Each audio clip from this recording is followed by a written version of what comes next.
we are on the TA, as you already mentioned, and the rain is pounding on the metal roof. We have got the kick panel cut out. We had to cut the fresh air door out. Basically, I just used the Ziz wheel. I was worried. It looks rough. The whole opening is rough looking, but you have this nice plastic piece that covers all that up. When your bolt holes are lined up, it'll be totally covered up. I'm gonna try to clean this kick panel up a little bit. It's pretty nasty. It's, not in the best. It wasn't in the best shape before I cut it, but I was a little concerned about cutting it with a Ziz wheel and how clean it would be. But you measure 3/8 of an inch out, like the instructions say, and that gives you your lines. I just took a ruler and a Sharpie, went around, and yeah, it looks ugly, but you're not gonna see it. All right, we're routing some hoses. Got my AC and my heater hoses going through that panel. That's gonna go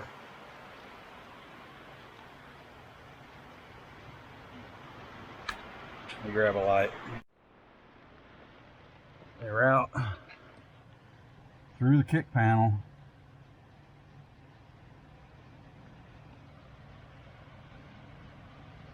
And out through the firewall. See them all sticking out right there?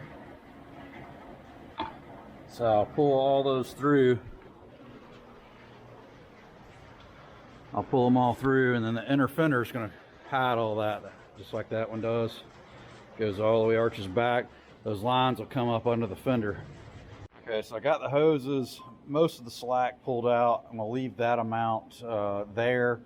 And I'm not gonna, it tells you in the instructions to go ahead and attach your kick panel, but I'm not gonna do it, or this panel to the kick panel. But I'm not gonna do that yet because I wanna leave some slack, and if I gotta pull it back and forth and a grommet pops out or something goofy, I wanna be able to get to both sides of that panel. So what we're gonna do now is taking the evaporator box, and we gotta install this bracket.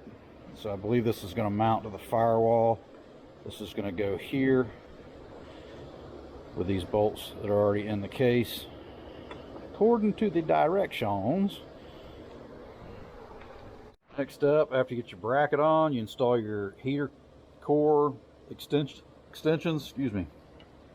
This is where your heater hoses will go and be clamped down to, and your number 6 AC line, or -6 AC line, will go up here, and then the 10 will go there, and this fitting will get wrapped with tape, just like this one is from the factory. She's factory. All right, so we got we worked all day yesterday, or I worked all day yesterday. I don't know why I keep saying we, but I've got the unit installed. I just got done installing that evap drain through the firewall slash floor. That's how they want it done, so it'll drain water out of the vac box. I don't really like that, but that's just the way it is. Those hoses through the kick panel deal was a pain, let me tell you. I had to stack all these blocks up, all that wood up under the AC unit to get all my lines right over there. That was a fight by myself. That was not an easy task. It took me all day yesterday, basically, just to get that box ready and in place, and then get some bolts in it. It's got screws that go in. There's a bracket there. That's the front bracket, and the back bracket I showed you. I installed that on the back. I'll show you where it goes through on the firewall. I had to put a bolt right there.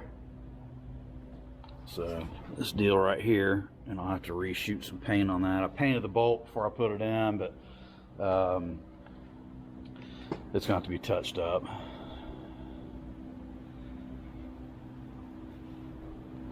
So I got to figure out, or I was a little short on a couple of pieces of duct work. Let me grab it. I wasn't quite sure how to cut this stuff, if they wanted it relaxed cut like that, or if they wanted you to stretch it out, you know, because this stuff stretches way out. They give you measurements on each vent to cut it. So when I laid out all the vents, I kind of stretched it a little bit, but I ended up doing the driver's side duct way too long, and by the time I cut through everything else, it has you do all this way before you install the box, which is backwards, because you should put the box in and then start laying stuff out so you know exactly how long you need, and they should give you a little more than you need, but they don't. So I ended up, there's two pieces about this size that go to my center vents that are just coming up just an inch or two short, and they're not wanting to stay on. So I don't want to have those pop off. That's going to be your main blowing vent. So usually your coldest air comes through your center vents, and most AC units, it's the most direct to the box. So I ordered some of this stuff on the Amazon. We'll see if it's right. I figured Home Depot or Lowe's would have it, but I didn't see any on their website that look like this. I may run over there later and see if they have any, if I run into anything else that I need from over there. So I got to figure out wiring. So we are changing that battery. Is going to go mounted in the trunk because he doesn't want any of that stuff on that fender well. We got to get all the electricity stuff, all the wires, all the wiring, that fuse stuff for the stereo stuff, and we got to get that all painted up and whatnot. So lots of little details. It takes a lot of time. I'm not gonna lie, I have probably got 20 to 25 hours just fooling with the interior of this car, taking the interior out, getting the original duct work out, AC unit stuff, all that stuff out of the inside, and figuring out what to do. And we did modify that plate, stuff like that. Really gobbles up a lot of time, and that's all hands and knees work too. That's all crouched down, up under that dash, routing stuff, figuring stuff out.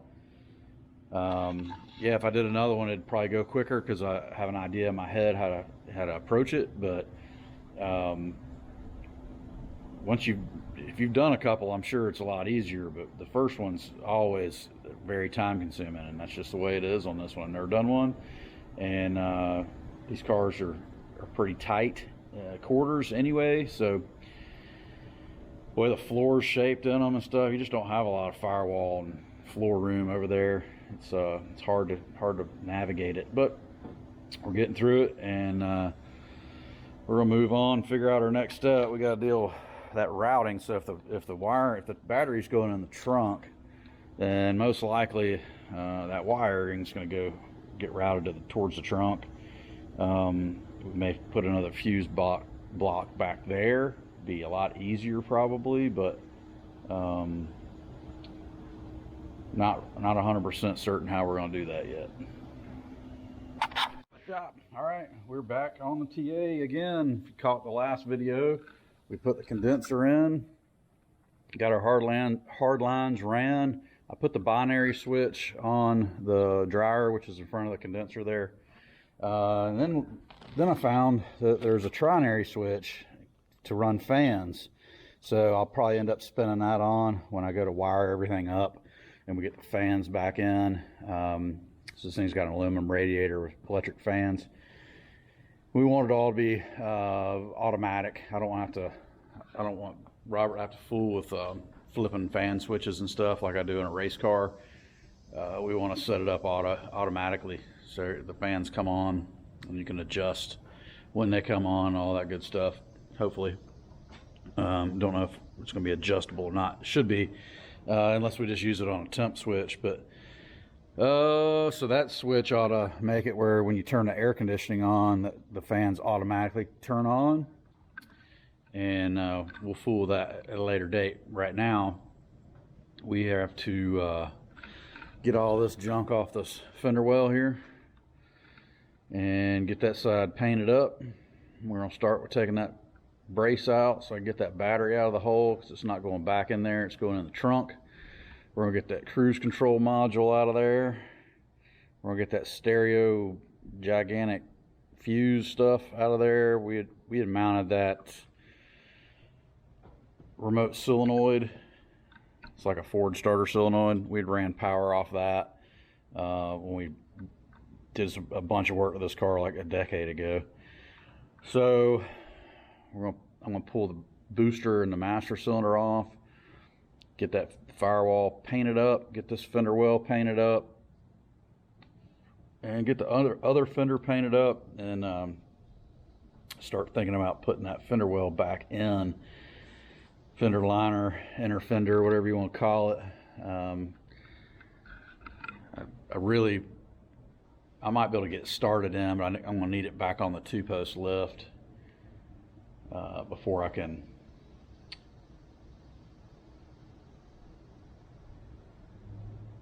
really get it back bolted in fully. There's a lot of up and down. I'm not crawling around my back when I got a lift. I got a bad back, I got bad knees, I got bad ankles, I got bad everything. Sucks getting old. But and I've been working on lifts for years, man. I see you guys working on the ground. And I mean, I have to get on the ground too, but shit, if I got a lift and I'm able to get on, use it, I use it, because crawling around on my back, I've got a bad disc in my neck, and all that looking up and stuff, man, it starts killing my shoulders and my arms from that disc. It's like pinching nerves in my back. So I utilize my lifts. I love my lifts. Highly suggest you get a lift if you don't have one. You can get a 2-post brand new like that. At least when I bought this one, it was like $2,800, brand new, lift 10,000 pounds. It's made by Amco. It's a Challenger lift. Some people talk bad about them. I don't know why. I've owned 4 of those things and really never had any issues with them. There are fancier lifts out there that cost triple the amount of money. This old drive-on has been a good lift too. It's a 12,000 pound alignment rack, and it's got jacks. It's got airbag jacks. You can jack the car up on there and pull wheels off and all that stuff. It's you got the means to have a 4-post, a real 4-post, not one of those China show car 4-posts. You need a good solid one. I've heard those things break and fall. You don't want to drop a car on top of another car, or drop a car on yourself or anything like that. I've got a friend that has the cheaper 4-post lift, and he had his break and fall. You don't want to do that. That's bad news. All right, we're gonna get set up and start dismantling this section here.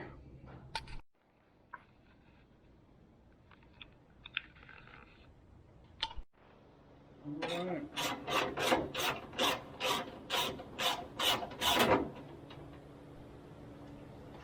Just gonna loosen it over here. Just don't do that much. It's just like whip now. All right, all right. All right, all right. Let's get this battery out of here.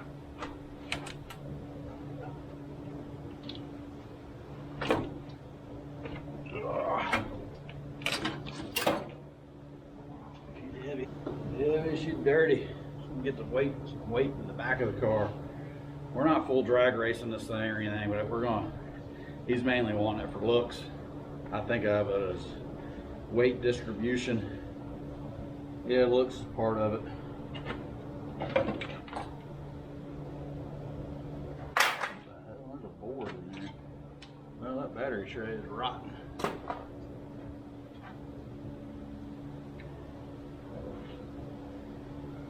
That's not uncommon.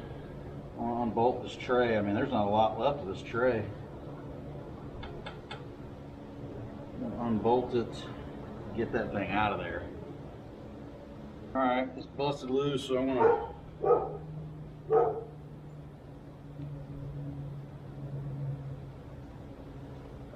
I'm gonna spin this out.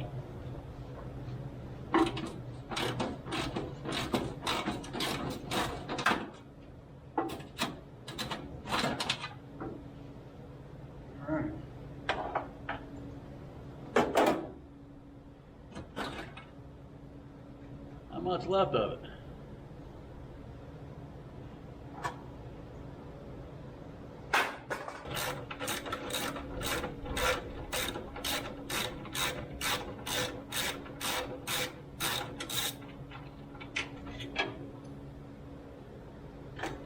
This is really the only rust in this car.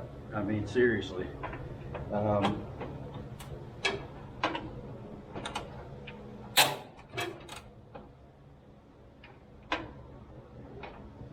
should spray that. Let that soak a minute. That's up.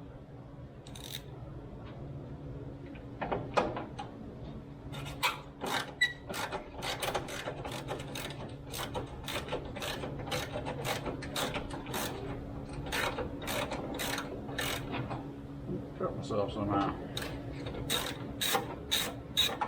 Think I've had a tetanus shot. All right. I'll get a vacuum and suck all this loose crap up right here. And need to try to neutralize that and paint it. Yes, sir.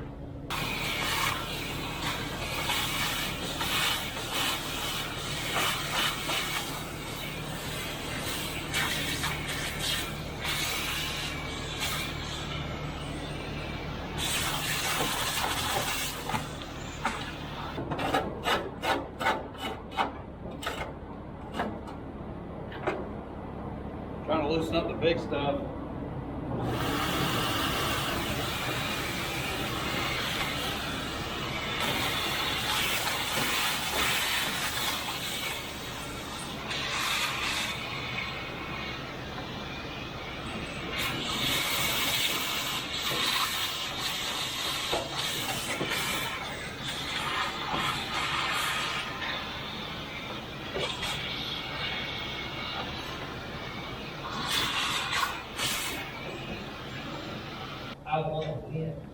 I'm listening to some live on YouTube. West Buck, Drag Illustrated. He's talking to Steve Torrance. No matter what. And I want to be the best at that. I want, there's going to be a lot of things. Steve Torrance is this, that, or whatever, but he was good. And he won. You know, he's still a winner. That's Some zip ties here. That's what I want to overshadow a lot of stuff is, you know, I've done some selling crap, but I would like that win to overshadow it, and I'm working it on. Brother, I don't know that you've done anything dumb. I'm going to be honest real quick. And when I saw you posting to the stop on the big end of Lucas Oil Raceway, right? The parachutes are dragging on the ground, that cap goes out through your crash is slowed to a stop. And you're out of the car, Steve. You're standing in the cockpit, shooting left and right, blowing the smoke off the pistol. I gotta be honest with you, I stopped. This goes people in front of me when I say this stuff. I've got goosebumps right now as I describe it. I stopped and thank God. Because those moments, I'm gonna be honest, man, are infinitely more important to our sport and where this sport is going than any number of highlight reel replays or crash replays. That's what our sport has so frequently gone to the well with.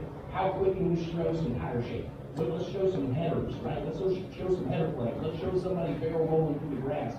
But I'm telling you, it's moments like that when you show us that you're a human being and it is stuff we need to everything to you, you're proud of it, you're fired up. Those just burst in my mind, right? And those are the moments that inspire young kids, inspire other racers to go, I want to feel what that felt like. I want to know that moment. And the focus is so heavily on the cars in drag racing.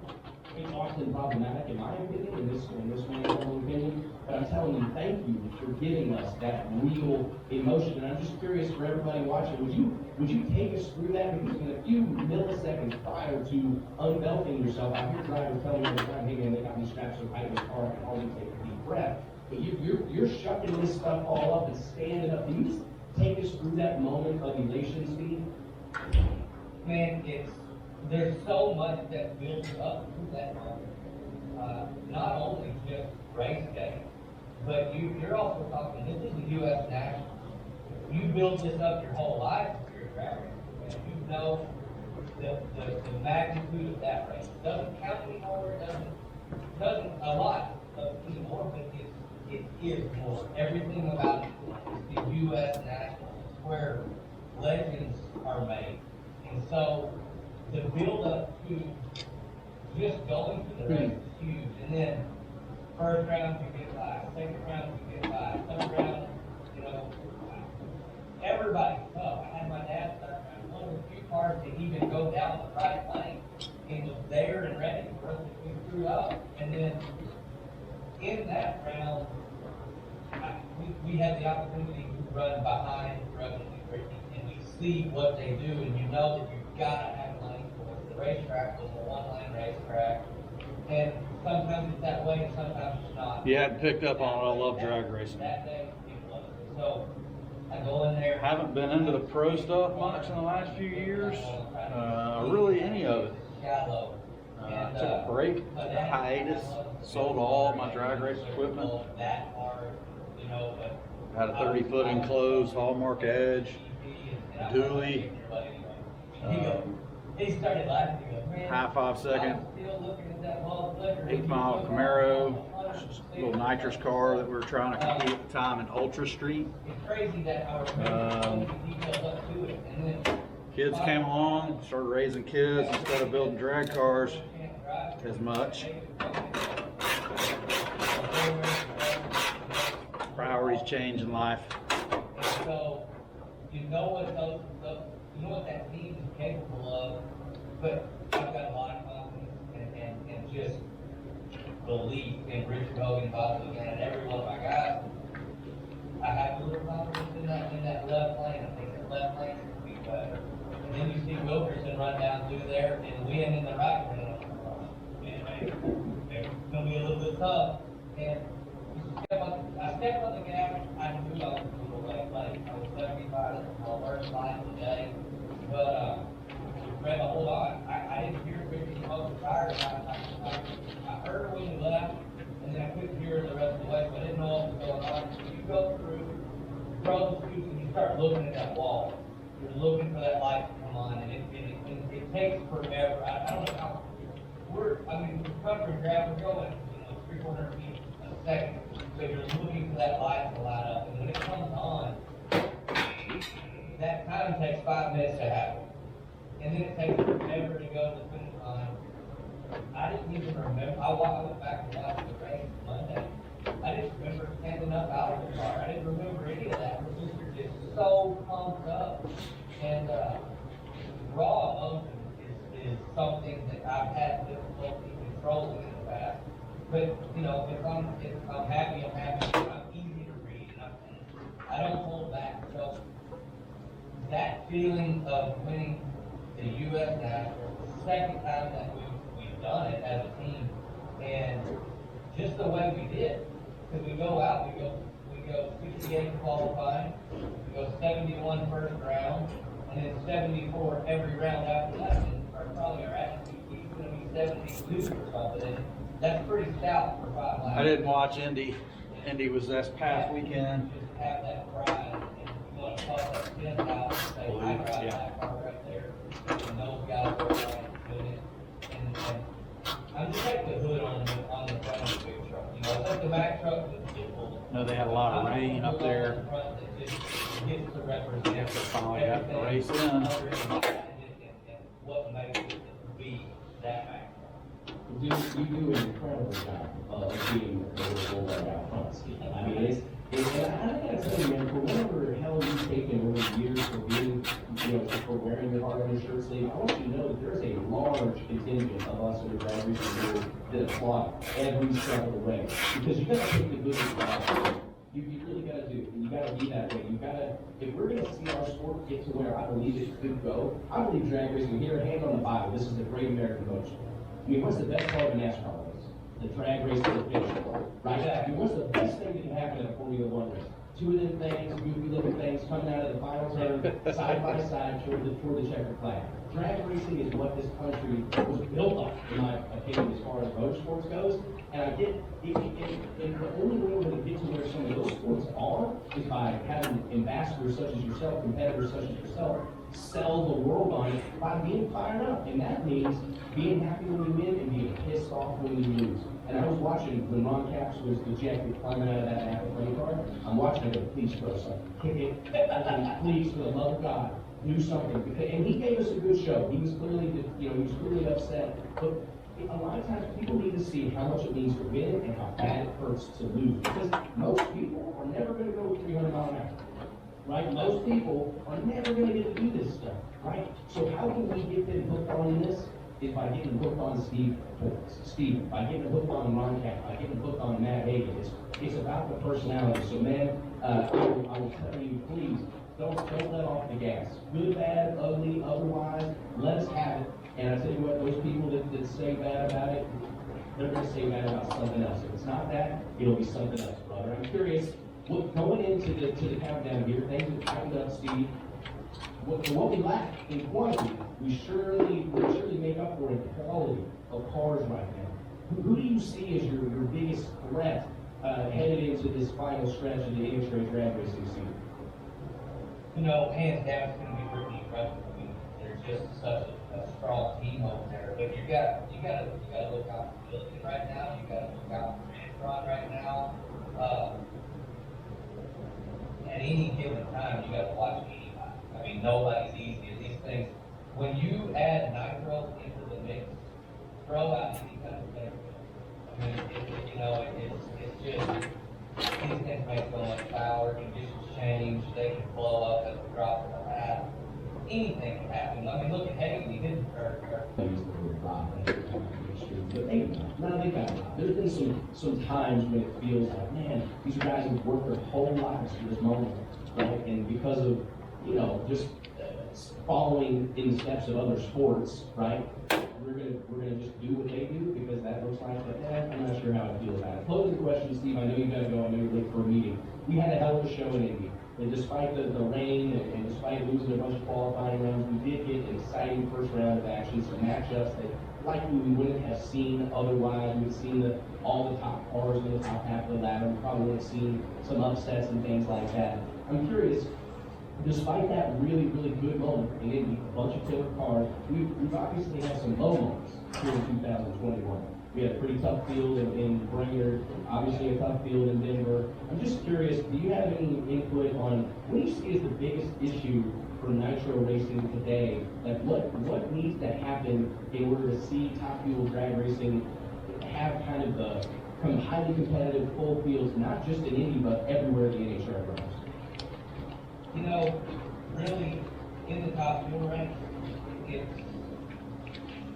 everybody says, oh, we need to make it cheaper to run these cars, and we're a family-funded team, so we probably run it a little cheaper than a lot of the teams out there that are at the top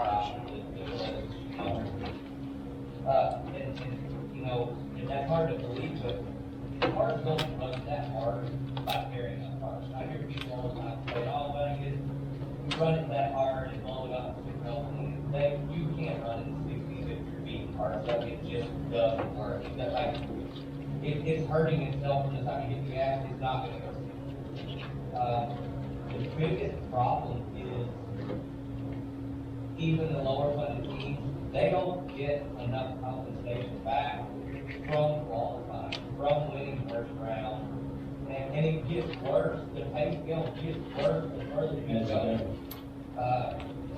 And I know NHRA is working really hard at it, but we just need more funding in the sport to keep it going. This year it's $45,000 to win a race. It costs, significantly more than that to go race, to put the guys on the road. The biggest part of the aside from this part, the biggest expense in a top fuel team is the travel and the hotels and these 3 and 4 race wings that we go and do. Your whole crew is on the road for a month, and when you have 10 guys on each team, and that's bare minimum what it takes to be able to turn that car around in 40 minutes like we did on Sunday. That's a huge expense. I personally think that if NHRA would shorten the schedule, have maybe 18 races, you would get more participation, we would dilute the markets a little less, instead of having, you know, half a dozen races concentrated in the Northeast. And all those fans, you know, they don't go to every one of those races. And so I think that would be my opinion, shorten the schedule a little bit, up the pay, and incentivize multiple teams to come back out. It's too difficult. That's why we didn't run the car on the Western Swing. It's too difficult to stay ready. I mean, the parts nutrition on a top fuel car is, those guys work all week to just go and prepare everything for the next race. Even if, you know, we were fortunate, we didn't damage anything all week. But you take everything apart and service it, that set of heads that ran one lap, goes back and sits in the trailer, and you service it this week and make sure the springs are good, the valves are good, everything's good, the chambers. You just have to pay that attention to details of everything and not risk some little part failure and it costs you 75 grand and you blow the motor up in the hands of the engine. You know, it's, you don't want some nickel part to do that to you. So, that's killing me. I mean, I honestly think it's that classic thing, pay the man, right? I mean, when you were gonna bring these guys out here and compete at this level and expect them to put on the kind of show that they're putting on, man, you gotta at least make it worth their while. I don't think there's a team out here that expects to make money drag racing necessarily. I don't think there's a single one. Even the ones that aren't family affairs, such as yourself, you know. I mean, I don't know that anybody has the expectation of, hey, we need to win enough money out here that I can, finance my lifestyle, put my kids in college. We just want to minimize the bleeding, right? If we can just curtail the loss a little bit, and it's, my personal opinion, 45,000 we're in, that's obviously nothing to sneeze at, but it's honestly, I can't help but feel it smacks of disrespect in some ways. It's like if you had any knowledge of this sport and what it takes to do this, the dollars that are required, you wouldn't even start that conversation. That's not enough. It's less than half enough.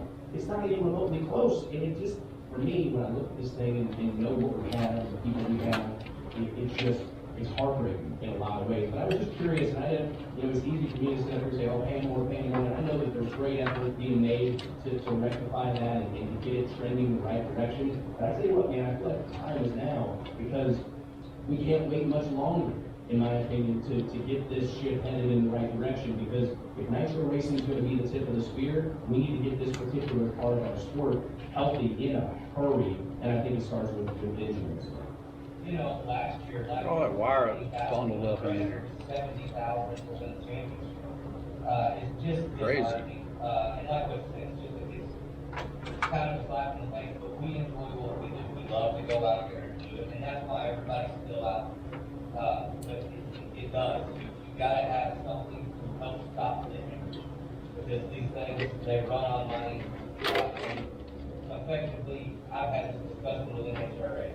Professional sports at any level are expensive, whatever it is. Kickball sports, kickball Comes out, goes through the grommet and goes back. Whatever it may be. If you're talking about professional football, I don't know, it goes over there. $4 million, you know, they're the best of the best. And we have to remember, at the end of the day, Here's the link on it. as much as we love to race, we're in the entertainment. Taking that out. We need to put on a good show, and we owe that to the fans to be there and to put on a good race. We don't need to be a bunch of cars that are idle and we need to put on a good show. That's what's going to continue to put people in the stands. That's what people come to see, is two cars going down through there at 330 miles an hour in less than 4 seconds. With fire coming out of it, noise everywhere. Drag racing in itself is a sensory sport. You have to see it, you have to feel it, smell it, and when you can feel sound, smell nice, and I've never taken anyone to drag racing that had never been, that didn't instantly become a fan. There's nothing like going to a top fuel event. It is interesting. I took my youngest son for the first time this year in Atlanta, and we had a blast. blast just seeing everybody's reactions when they first get to a fuel event. We got there late because traffic was insane. It was the last fuel event at Commerce in Georgia, and because they're shutting the track down and building apartments there. But the smell of nitro, the feel, like he just said, when you can feel the sound, it's incredible. When it rattles your whole body in the stands, when the cars go down, when there's two full pulls, two complete passes side by side, there's nothing like it. It's absolutely thrilling just to watch. If you've never done it, I highly recommend going to an NHRA Top Fuel event or IHRA or whatever. But Top Fuel is like no other. It's pretty incredible. I love Pro Mod. I like the Pro Stock stuff. I like watching the Pro Stock bikes. I enjoy all those classes. I like the Super Stocks and I like all of them. I like the bracket cars. They just don't look very fast once you've seen the fuel cars go down the same day, the same track. I love everything about the drag race sport. I wish I didn't stray so far away from it while I've been raising these kids, but just financially I had to. We're blessed to have this shop at our house and able to start tinkering around with street cars again and see where it takes us. The more you guys like these videos, hit that subscribe button, the more we get to go back drag racing again. If we ever get this channel built up big enough where we can financially afford to do stuff like that, you will definitely see it right here on this channel, and it'll be awesome. I don't typically do anything boring when it comes to cars. I don't like boring cars. Life's too short. I own boring cars, and unfortunately I have got away from the exciting cars for a decade. We're getting back in it. That's what the El Camino's for. It's not this car. This isn't my car. It's my buddy's car, but this car's going to be fast. El Camino's going to be fast. Charger behind us, I don't know where he's going to go with that. He's talking about building a different car, but it can be very fast. In the first round of elimination, the other burnout back up and shut us off.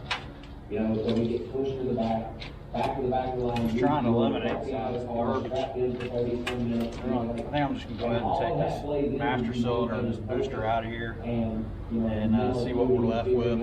Okay, we're right back in the burnout. Right. Got to shorten burnout this time. You know, got to hurry up and get in because it's already got speed in it. So, but no matter what happens, you would expect the top tier nitrous cars to run as well as they did. You know, all in all, the Pro Charge combination didn't have a very good showing. I was the only Pro Charge car that made it past the first round. But that goes back to the one qualifier deal that we talked about briefly earlier. You know, had we gotten 2 or 3 sessions, the qualifying order would have looked nothing like after Q1. I would not have been in the top half, to be honest. You know, like Jose and them would have figured it out. Belushi and Personette would have figured it out. You know, there would have been some cars. He's talking a lot on Barnett now. And would probably bump me more towards the bottom. Not saying that we wouldn't have picked up too, but you got people that are running as good as Jose and Steve Petty and those guys are running. They would have not been in the bottom. Steve Petty is an old buddy of mine. So I think parity-wise, we're pretty close. The Pro Charge car is pretty freaking heavy. You know, we're 2735 now, which is, when I started racing NHRA Pro Mod earlier this year, we were 2650. So you're talking about over 100 pounds has been added to the car over the course of the year. They took overdrive from the blower, they took RPM from us, we have a rev limiter, you know, like, you feel like one of those boxers that's been bothering you even for a while, and the last couple times you've been hit right in the freaking mouth. You know, so, but they're still competitive. I mean, the Pro Charge combination went to Brainerd and stomped ass, you know, so I think it's pretty close. I'm glad to see the nitrous car be competitive for multiple reasons. Well, we're still right up on certification, right? I mean, 2730, we're right up on the ragged edge of the SFI certification on that chassis. Yeah, when you do the start line, you got to be 2750. You know, we burn a couple gallons of fuel, right? You know, so you don't have a whole lot to play with. when it comes to when you're sitting on the start. So we're way heavier than that when I let go of the button. I'm going to ask this question of Jeffrey Parker when he joined us here just a little bit, but I personally felt like it was a victory for the class. I mean, obviously we had one winner, but the show that was put on by these cars this past weekend, a lot of great racing, a nitrous versus blower common battle in the final round, a nitrous car winning. To me, it was a victory for the sport. Do you feel that this is the type of thing, what we saw this past weekend in Indy, the close racing, a nitrous car winning, is this going to bring some people back? Is that enough? Is one race enough to kind of, maybe not to change the trajectory of the class here in 2021? It's tough to say, Wes. I don't, we had a meeting in my pit on Friday morning, right prior to the call. Yeah, it got a little wild. But I was not surprised that there weren't more cars in Indy. The Imperial Construction guys, Jeff Jones, the guys out of Texas, are coming back in Charlotte. That'll be at least 2 cars, if not a third. So there will be more than 17 cars, when we get to Charlotte, and hopefully that continues.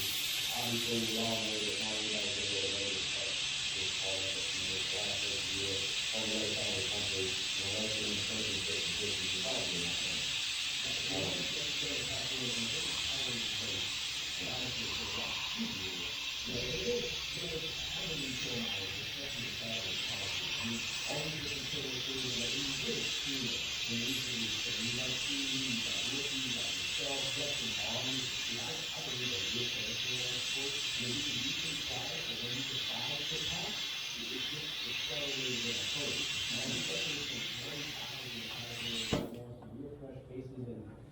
We even saw some of the veterans in the category. Mike Castellano, was really cool to see him back out in the mix. That's a team that at any point in time can win, qualify number 1, set a record. There's no telling what Frank Manzo is capable of. And I don't know, it felt like a step back in the right direction, but I'm just not sure what it's going to take to get the class back to where we were in this fall of 2019. We got more cars than we know what to do with. We can hardly park them. There's people, you're beating them off with a stick. How we get back there, I'm not totally sure, especially with the fact that it seems like the only new cars that are coming out are ProCharger cars. And with that moving, kind of a moving target of running those cars, that's even more difficult, right? Yeah, and I agree with something that Steve said. He talked about cutting back on the number of races they run. I mean, we run half as much as the fuel guys do already. Top fuel and 20 car run 24. Pro Stock motorcycle run 18, and we run 12. And that was a point that was brought up in months off in the summer. Everybody kind of recharges, gets back fired up, can't wait to go to the races again, and it ultimately serves the class really well. And honestly, there's a lot of drag races going on. I mean, the NHRA, the top fuel 20 car category running 22, 24 races, that's almost unspeakable. You see Pro Stock kind of settling at 18, being a really good number. Master cylinder out of the way. I really do. We saw NHRA just Pro Stock a few years ago. You read any website, you read any magazine, anybody that's involved in the sport of drag racing, they're telling you Pro Stock, NHRA Pro Stock's on death's doorstep. This deal is over. The only change they make is a reduction in the schedule. And boom, the class is right back where it needs to be. Bo Butler come out of retirement. Roger Brogdon came out of retirement. A whole bunch of teams diving into kind of shortened schedules and what have you. It was very, very good for the class. And I believe there's something to learn from it. I recognize that nobody wants to step away from that revenue. Right? Nobody wants to not sell tickets 2, 3, 4, 5 times a year. But when you literally look at what's best for the sport as a whole. All right, now we're listening to Erica Enders. In the next 3 weeks, we're going to know exactly. Shot a little PV blaster on these things. I'm going to shoot a little more on them. They're rusty and they don't want to bust loose. Stress going on because this is important. This is what we sacrifice everything in your life for. All the stuff's going to get some PV on it. It's all going to have to come apart. For one common goal, and that's something that all of us really work for. And so there'll be a dogfight again, but as always, I put my money on us. It's this time of the season that every rider is the problem. the back races. And it's going to be about momentum. We're obviously got a fourth other team led in this group stretch. I mean, do you like the position that Coach Stewart moved in? I mean, would you bet against anybody else when it's back against the wall and around the road? Is that a situation that you likely probably go, hey, this is the Yep, I 100%, when our backs are against the wall, when the pressure is high, we perform every single time. And that's how I want it. Like this past US Nationals, like not that anybody's a slouch, but it was stacked on the bottom half of the ladder. Me, myself, Greg Anderson, TJ Kaufman, Aaron Sanders, everybody except for Dallas Lane and Todd Gretzky, who were on top, was on the bottom half of the field. And when I saw the ladder on Saturday night, I was like, we're winning here because we never win any other way than in the most challenging situations in the so, and that's something that I feel like you have to require. Shocking all these bolts. You're in those situations and it's hard to Get out there, you bugger. understand how tough it is to perform when everybody's eyeballs are on you when you're back in the wall. Ain't no match for old Ingersoll. You have to learn how to do that, and I think that you'll see people crumble into that, and then you'll see people rise to the occasion. Get out of there, heavy old cast iron master cylinder. It seems like that's just in the last couple of years, especially last year. It just feels like there's such an incredible storyline with the back and forth between you and Greg Anderson. Obviously, I know you guys are fierce competitors on the draft, and you're friendly. I've seen you guys. You know, I think people laugh for years. It's going to be like a fist fight and try to talk to each other afterwards or something. But there is a real serious professional rivalry between you two. Is it exciting? Does it help you get up on the tire? Like we can talk about all those moving numbers, and that's great. But is it kind of exciting for you to add a little bit? Might put this back on. Break these lines loose. Yeah, and it goes back to saying, to be the best, you have to be the best. And I would rather race Greg Anderson, or Aaron Sanders, or Jen Kaufman, or Jason, I would rather have them first round every single time than to have a round where you're just kind of expected to win. I'd rather just have to have it where it's high pressure and it means everything. So I feel like we Come on, this one is your front brake line, so you got a back brake line on this side. We've seen it time and time again, like, hey, we got to win this round, we're outmatched, Using these line wrenches. I line crow's feet because I don't have any standard line wrenches for some reason. Somebody may have borrowed them and I just never got them back. Or I got my metrics, but they're not. Metric's not working. Sometimes you can get away with running a metric on standard, but in this situation, it's a no.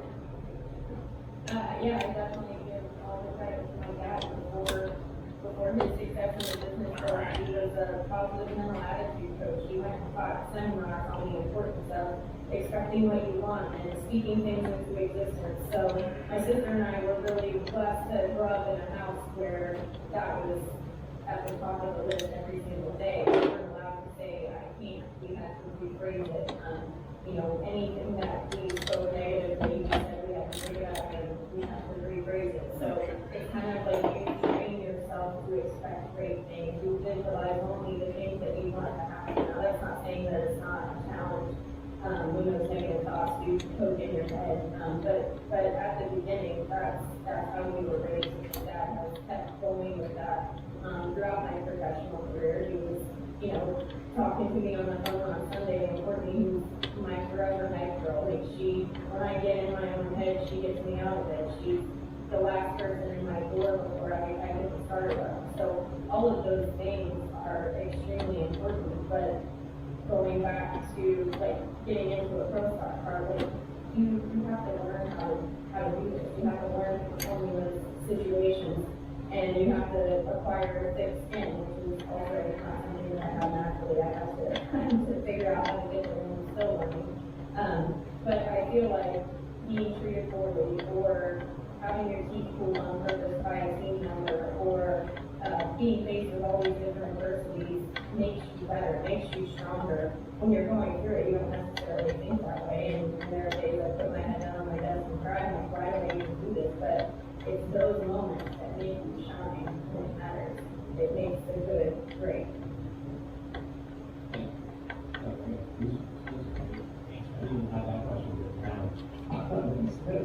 Seriously, what is it that makes people Brake fluid. like the emotional skills required to provide them? But we all, it's obviously intense in the everybody we want to win and points and division, all sorts of other things going on at any given time.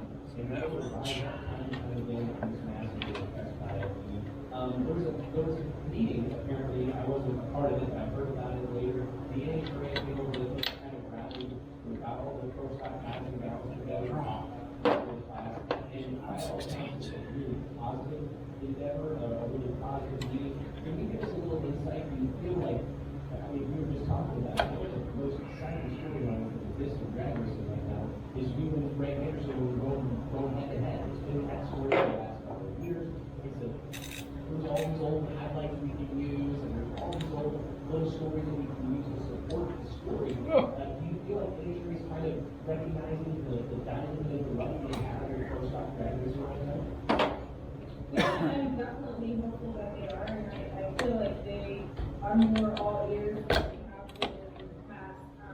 And they're trying to work hand in hand with us. I feel like Craig and Richard have the best interest of the class, and they're the two that kind of spearheaded this movement to get all of these other people involved, like we talked about a little bit ago, but having NHRA on board. I know this is a boring video, Definitely makes it better. but I figured, hey, Having them as a roadblock. instead of background music, how about NHRA They continue to have, drag race talking, interviews, talking heads? Instead of having a bigger picture in mind. And you know, I feel like you're so tremendous at marketing and promotion, and you have that same passion that Mark Ingersoll has for our sport. And I feel like the Orlando Sports Summer Nationals is a perfect example of that. When you love something so much, it turns out a success, no matter what. So yeah, I mean, the meeting went well. I feel like the Dallas race has been really cool. The Texas. Yeah, like concerts and fireworks and pub crawls and a movie viewing with Golden State for Dome, and then we're gonna get to test, we're gonna get to test on Wednesday. And the sportsman guys are running the Houston National before they run the Dallas National, because Houston got ripped off for the sportsman. So the whole week is gonna be packed full of excitement, and they're giving us travel expenses, they're giving us no qualifying money, which has not happened since we came in. Disappeared from the scene, and it's just, I feel like it's getting better. It's better to be getting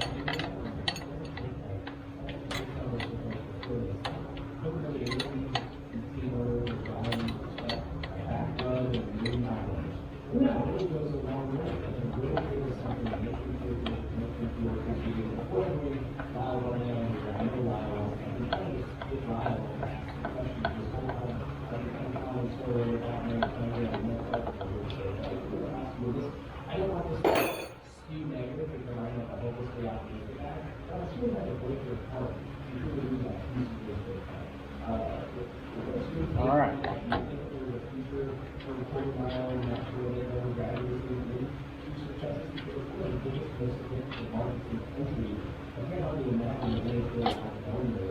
What's your take on that whole situation? Well, I knew it was coming up, being Texas with the family and having growing up racing Peter Jackson with them, being part of the bracket program every weekend out there. It's definitely fun. There's your proportionate valve. Kids one day, right? I can't even take them back to show them right first Saturday, so we come like industrial program. But same thing that happened with Atlanta, where we were looking to make a it's super sad to see a final piece of history go away. But again, like, times are so weird right now. You're just writing like Houston News after taking another statue in Virginia. It's like, what is going on in the world right now? I have no idea, but we just have to make the best of it and move forward. But absolutely, I think that we would be missing college. It's favorite sport to not have a a drag race in the fourth largest city in the country, the footprint of the United States. I mean, it's such a huge market. It's got so many media outlets, and it's such a great part of the world. I mean, I know I'm a little biased because I'm from there, but home is home no matter where you are. But Houston is great. So I've heard scuttlebutt, over the past couple of years about something happening in Austin, but I don't know if it will or what will happen to Houston. But I mean, that's something hopefully it will. Alright, we'll attempt to get this booster out of the way. I think.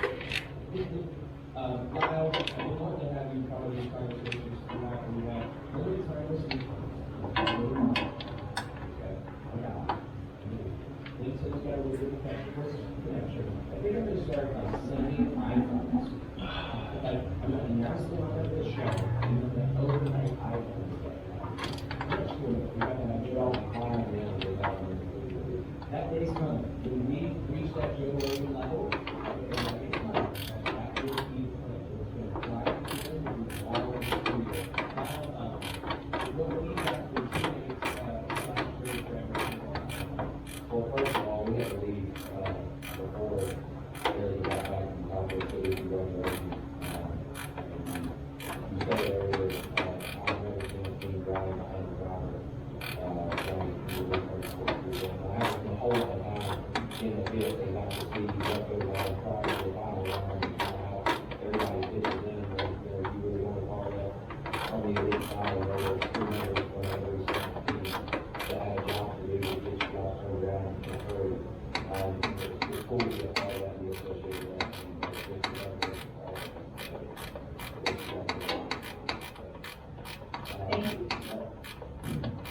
But my question is, I've been reading through the comments, and a question that I always use for people when they want to hear this experience, that is, I see a lot of, we don't agree with it. Catch this nut on this package so I can't get my hand in there, I don't think. So, can you talk about I'm glad he's not getting rid of the gigantic booster. somebody that dominated this year, like you at this point in the season, you said it, mathematically, everybody else in the past, we all have to get to the championship. Which would, in my opinion, give someone like myself, if I were the guy walking and got on it, what's the point of running the rest of the year, you're out of the team. So, my question to you is, with or without the countdown, which way did you go, which way did you go, you like it, you did like it? I've won world championships in both situations, so it is what it is, right? It's their sandbox and we just playing it. So whether people on the internet want to talk crap about it or not, it's the rules that definitely is what we have to go by. In 2014, it came down to the final round of the final race for winner take all and based line. And then in 2015, we turned around and we didn't even have to go to Pomona. Like we walked it up and would have won either way. If there was not a countdown this year, Greg Anderson on the stage with me. I think there was 170 points. That's almost 2 race wins ahead of anybody else in some round. So I feel like there are probably positives and negatives, and depending on your personal agenda or your situation in that current year, that's where your opinion's going to fall. So this year, I guess, yeah, I'm glad, I'm thankful for it. But either way, you got to go out and you got to perform. So we have 6 races left. It's going to be a dog fight. It's going to be tough. There are a lot of kids that are jumping at our heels. Bryce got a really fast race car. I have a great race car. And I feel like it's going to be down to the driver. I'm really excited about that. You kind of like, anytime it comes down to power, that seems like a place you to be. It's really a great point because I can see both sides of it, the whole countdown. Got 4 bolts back there, and top ones aren't terrible to get to. They're not easy. Bottoms are hard to get to. You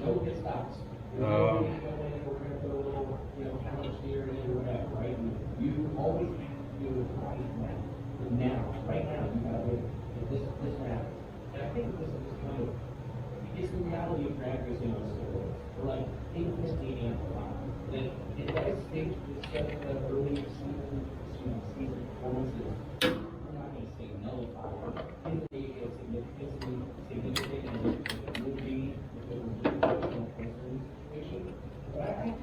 pluses and minuses, and Erica and company group here a couple years ago, when we skipped, did you guys skip the entire rest of the championship? We did. We missed Sonoma and Seattle. We went to Denver. When we left Denver, we had a substantial points lead. We did not really have the funding, and Richard wanted to go on his family vacation, so we missed Sonoma and Seattle. And when we got back to Brainerd, we qualified really well.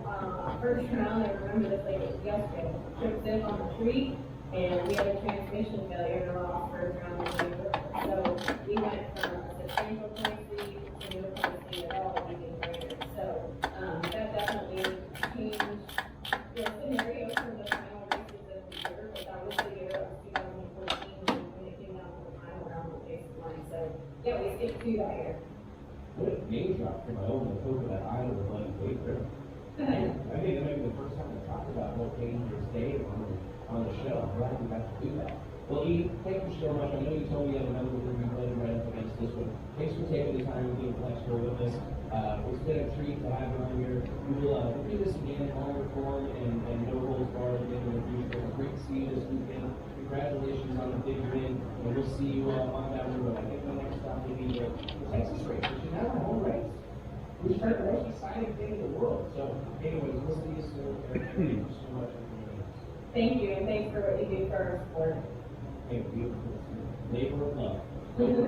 Thank you so much. Bye. Like, I just really, I want to give Andy Smith. This dude, Matt Smith, that was about as heartbreaking a loss as a racer there. And to see him handle it with such class, I was really impressed. Like, there are times where I want to see people like, I could completely do, I would have been fine if I was Hamburgers. If you like set it on fire or in that moment, I would have been cool. I'm recording. TV You can be in here if you want, but and just want to show you guys that these bolts, the top ones, like I said, are fairly easy to get to. The bottom went, damn. Just hit an open wound. That hurt. Not so easy.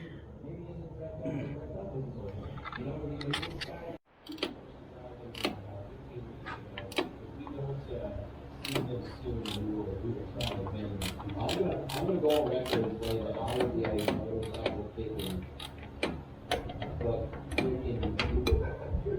Mitch and Dan, you know what, on the starting line, if I were not to do it again. I agree with you. Check this out. I'm going to share this with everybody. I don't know if this is circulating on the internet. Senior editor Nate Van Wagen hadn't seen it when we were talking earlier today. But I got this video sent to me. Okay, I'm going to link.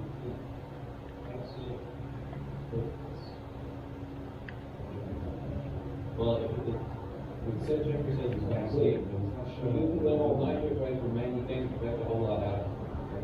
I don't know what's going on. But I got this awesome video here. I'm going to, I was going to play it, but I'm going to wait until Jeff. This was a drag racing moment. Hey, real quick while we wait on World Microphone Production, it's probably one's best and brightest perhaps. I'm curious, what did you make of the JR Stadium situation? Did you see that unfold? I didn't see it. Are you aware of that? So you said it doesn't hurt. Backs up in the burnout, but the car rolls on the burnout. Right? So the crew runs out there, pushes it back behind the starting line, and they raise the body, crew shoots lean there, do all these things, right? And apparently it won't, we can't get flush to it, right? Anyway, he can't stage the car. Oh man, it's got super humid out here. Just got done raining. It's only like 80 in the shop, but man, it feels like 1,000% humidity. It was Jay on top is a man I got a lot of respect for that way that John Forrest just on here. I'm telling you, that was a long game. That was not only that he already won the game, but then he goes on stage and he's flags the power of the time. And Oh, it's not. It was. If it wasn't the coolest thing, Man, God didn't let us invent gear wrenches. I don't know what we'd do. I don't know how we did it before.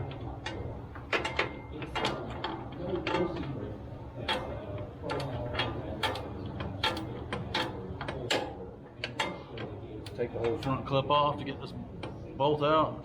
Because you'd be here all day just getting this one bolt out. One nut off the stud.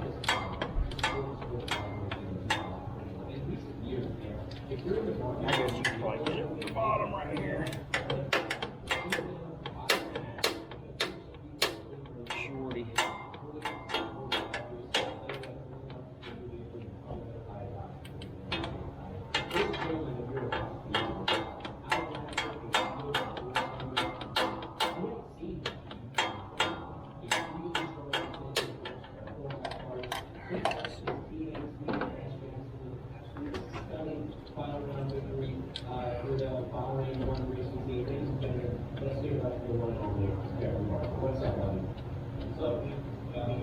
Man, we're doing great. We need to see you. I'm going to bring Lyle back around here in a second. But I'm just curious, man. Considering all the drama that we've had 2015 on rules and parity, or not, they're uncontrolled.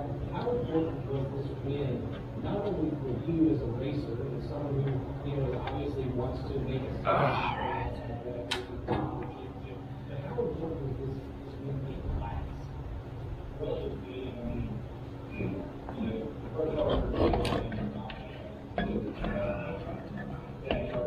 I got a pedal, forgot.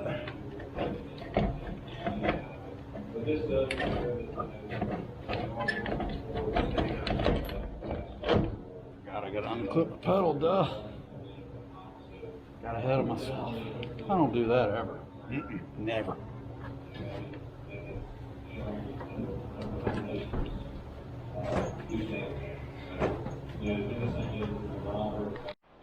Alright. It's so Toyota on the qualifying sheets, man, and it just is another thing that speaks to how unique pro modified drag racing really is and with everything that's going on in the sport of drag racing, it really does shine and kind of stand tall as a really eclectic group of racers, group of cars. And I mean, everybody knows I'm the biggest pro mod fan in the world, but I hope that the class is turning something in the corner. Did you feel what did you feel like the mood was in Indy amongst the racers? I mean, admittedly, throughout the course of 2021, it seems like people have been a little frustrated, right? I mean, car count's not where we want it to be. All right. And the rules have been problematic. Do you feel like the class started to turn a corner at all in Indianapolis? I think that's all we're going to do for today. My parts came in for my El Camino, and I need to drive that thing, so I got to jump back over on it.